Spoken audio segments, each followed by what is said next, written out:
Il continuera à penser ce qu'il dit et à dire ce qu'il pense. Ancien militant ou alors militant d'un autre genre du MRC, Willy Mengue. Willy Mengue, bonjour.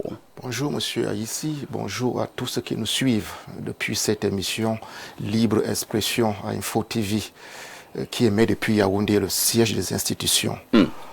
Et cela me va droit au cœur parce que, comme vous l'avez très bien dit, il est important de remuer dans le ménage des uns et des autres de ce qui est aujourd'hui au sein de ce parti, le MRC, que nous voulons républicaniser. Parce que à la veille de la décision de justice qui est attendue du côté des Kono, la décision de justice de délibéré a été rabattue le 18 août, c'est dans quelques jours, c'est dans 2 jours tout au plus. Alors nous sommes sereins et nous qui voulons que le MRC soit en phase avec les lois de la République, que le MRC soit en phase avec ses propres lois, nous comptons justement sur la justice qui doit intervenir en urgence en se prépositionnant comme étant une instance de régulation et dont nous espérons que le juge va dire le droit, lire la loi et apprécier les faits tels qu'ils ont été régulièrement exposés devant sa juridiction. Que revendiquez-vous de manière claire ?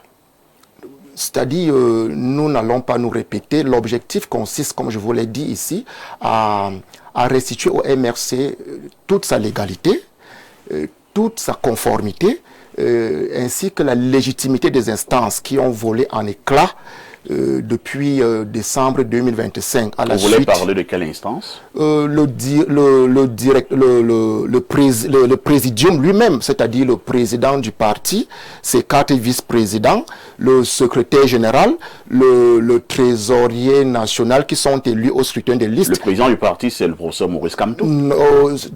De fait, mais pas de droit. Là est tout le problème. Il est président de fait. Actuellement sa bien présidence. Entendu, c'est-à-dire les conditions qui l'ont pourvu à cette instance n'ont pas respecté ni le règlement intérieur du parti, ni les statuts du parti. Encore moins, plus grave, je voudrais dire, la législation nationale, c'est-à-dire la loi de 1990. Vous ne pouvez pas vous permettre d'avoir une liberté d'aller tenir toute une convention qui va pourvoir à tout un président de parti politique, sans toutefois respecter la législation en vigueur. C'est-à-dire, il faut faire quoi? Il faut au moins tenir informé l'autorité administrative, c'est-à-dire faire une déclaration. C'est ce récépissé-là qui vous donne le droit de citer, de convoquer, de tenir une convention, afin que on sache de quoi il est question, mais ils l'ont fait dans une conciliabule, dans un conclave privé, et pensent que les lois de la République seront tolérantes par rapport à ça. Et nous sommes donc inquiets.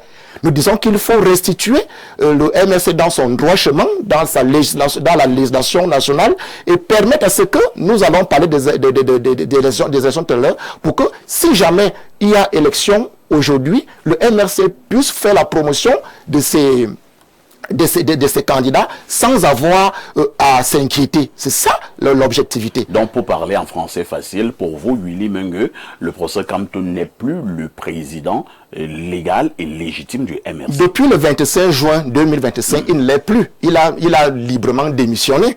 Il a donc forcé un retour en violant, en broyant les lois de la République.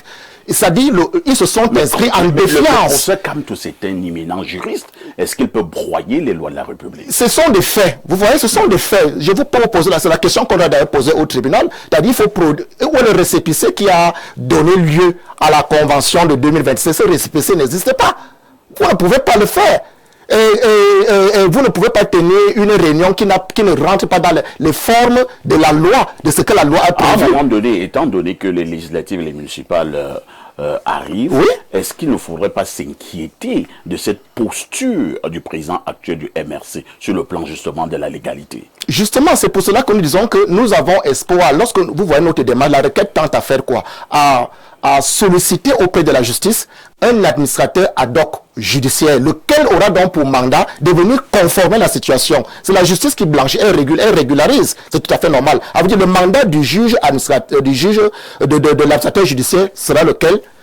Convoquer une convention dans les délais. Parce que les élections pointent à l'horizon. Il faut les convoquer dans les délais et permettre donc à ce que le parti puisse pourvoir régulièrement à un présidium, lequel va donc nommer les instances nationales et être prêt à investir les candidats. Il n'y a que la justice à l'état actuel qui peut faire. Et c'est elle que nous avons sollicité. Et nous attendons la décision de justice d'ici mardi. Et il faut déjà saluer la prudence du juge. Parce qu'il a bien voulu communiquer l'affaire au ministère public. Parce que l'État a une responsabilité à ce moment-là. Nous parlons des carrières politiques. Vous voyez? L'État regarde bien que bon, si jamais nous entrons, on instruit par ordonnance un administrateur judiciaire ad hoc, quelle peut être sa marge de manœuvre? Qu'est-ce qu'il peut bien faire? C'est pour cela que les réquisitions du procureur sont régulièrement attendues pour venir souder et blinder la décision du juge. Merci, Willy Mengue. De toutes les façons, on suivra donc cette actualité avec grand intérêt. C'est mardi du côté du tribunal des Conots. Est-ce que le juge vous donnera raison ou alors le procès Kamto aura gain de cause? Merci d'être là ce matin.